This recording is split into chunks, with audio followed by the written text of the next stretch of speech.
Well, it's good afternoon, my YouTube friends. It's Margaret again from Emmy's Orchids, and we've got a lovely sunny day today, albeit somewhat rather chilly, but at least we've got sunshine. So the Dendrobium delicatum's outside and the Cymbidiums are outside. In here it's 23 point something. I've had the humidifier on. I've got the little window actually open quite wide, and the humidity has dropped as I've opened the door and come in and out, down to 47, but it has been around about 60. So I've put the humidifier on the next to the high setting, and hopefully it'll pick up quite quickly. Anyway, so I'm going to just show you these two zygos I've got. Now this one here, there we go. And I've got a seed parent. Now this one was very hard to find information on, but I managed to find the information, and I'll just go through it slowly so you can read it.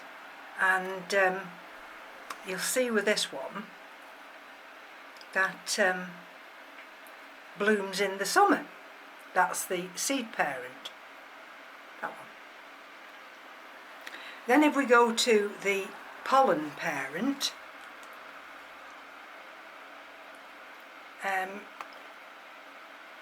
you'll see this one is a autumn and winter flower. So this is where I get totally confused. And there we go.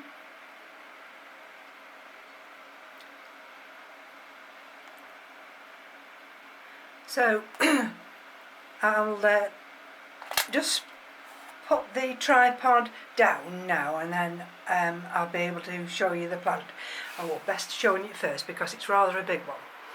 And okay, and you see, sorry about the light from the window. So this year,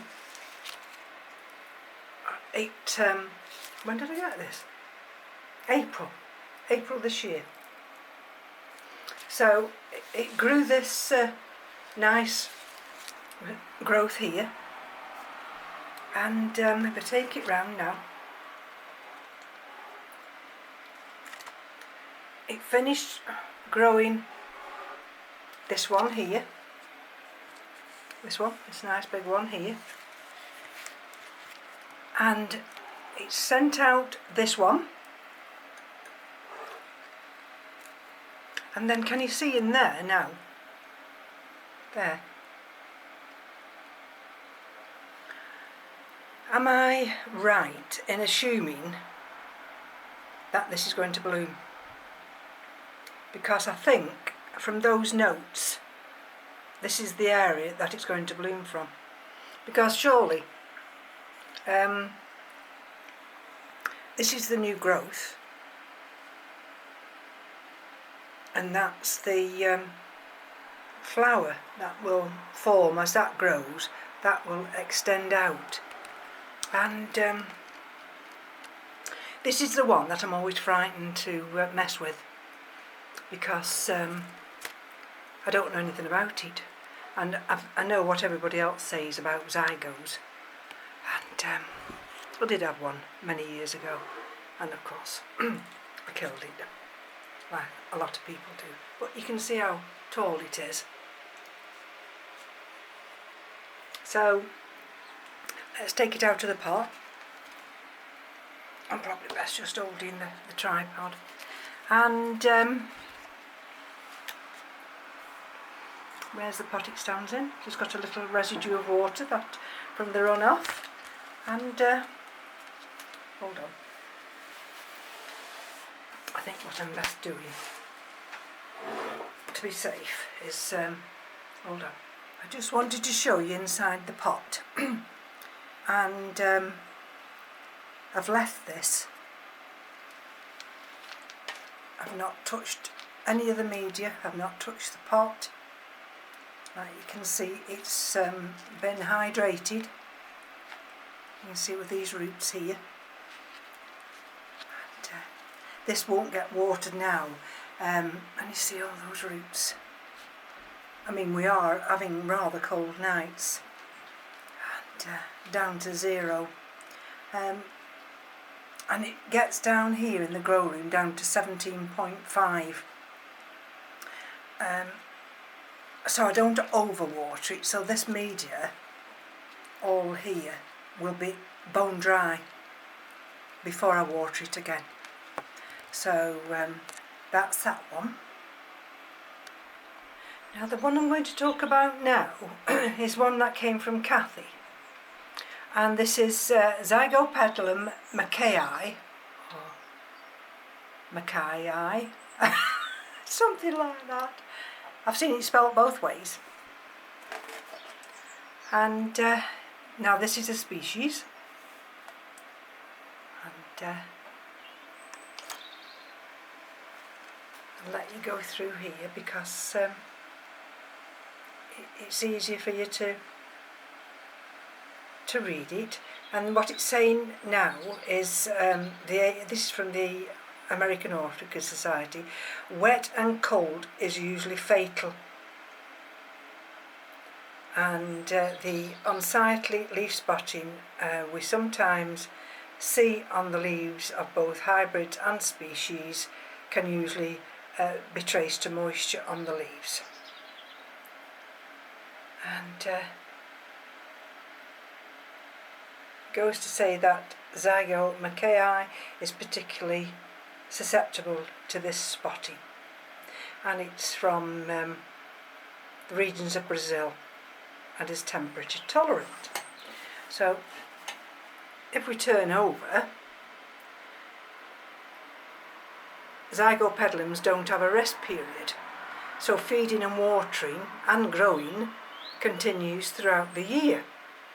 Their advice is to repot after flowering and to keep at least 3 pseudoballs with each division. And it says that apparently zygos like to be slightly crowded in their pots. Okay, so let's have a look at this one. Right, I'm at best putting the tripod down again. Oh.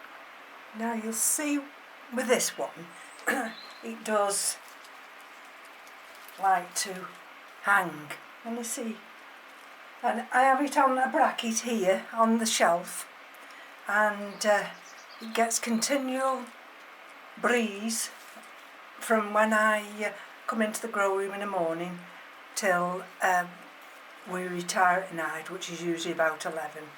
I've only got 1 or 2 bits of spotting on this one.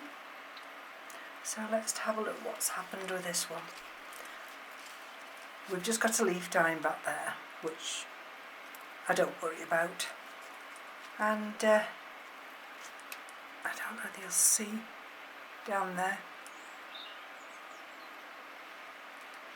Can you just see there now? There looks as though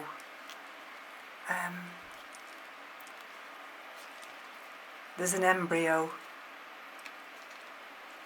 just developing there. So that's good. That's quite a hard brack, that, so I've not touched that. So that's grown on this year, this one, as you can see, this one, and this is the other one that's grown on, this one here. Can you see this one here? I'm just wondering whether that's actually flowered from that area there.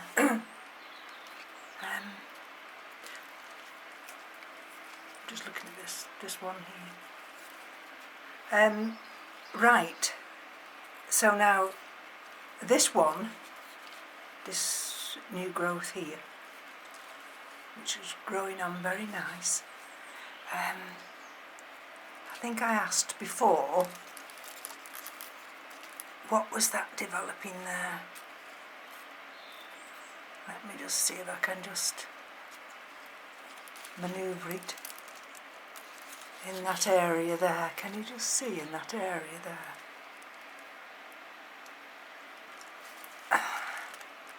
And I wondered what it was. Oops. Because there's a slight little bulge to it. Now, we've got roots growing down there, new roots. You'll see them down there. And it's grown in quite an open mix. And we've got, can you see the roots there? New green roots there. Let's have a look. We've also got some old roots, which I don't like, because some of them, they look as though they're no good anymore. And you see, we've got a new root tucked right down there. And take you around.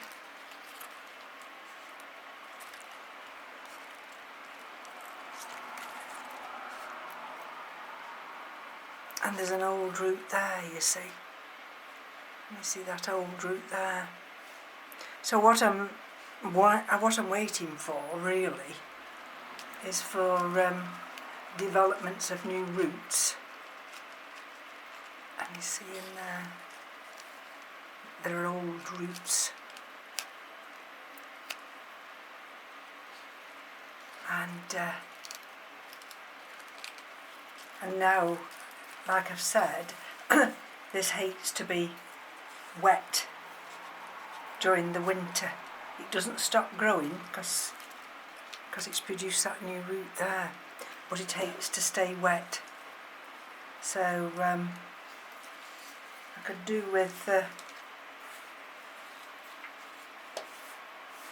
keeping my eye on this. It's a terrestrial one, so but very unusual, and it just goes into one of these little buckets, and then if I just hang it here, it doesn't hang in this particular spot here, there, but let me show you, but it does hang forwards like that.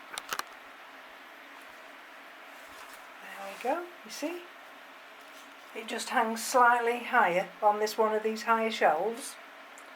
And so what else have I been doing? I've been checking all the orchids. I'm still doing it one by one, just because of the situation with mealybugs. I mean, I can't afford to have any kind of bug infestation at all. And I've got the phalaenopsis, haven't I, which seem to be susceptible to mealybugs, so that's no good. So what I'm going to do now is I'm going to pull the phragmipediums down, and I'm going to water those, and if there's anything exciting to show you, I'll certainly come back. Isn't it lovely how this how the sunlight penetrates through, comes right in here and shines, especially when you've got plants here and I'm just sat in the grow room like this. It's lovely. It's a pity it's only a very tiny room, but we have to put up with what we have to put up with. So that's going to be a short video at the moment, and thank you for joining me. And if you think that's going to be a flower inflorescence on the Galeopetalum, come back to me. So from me to you, take care. Bye bye now.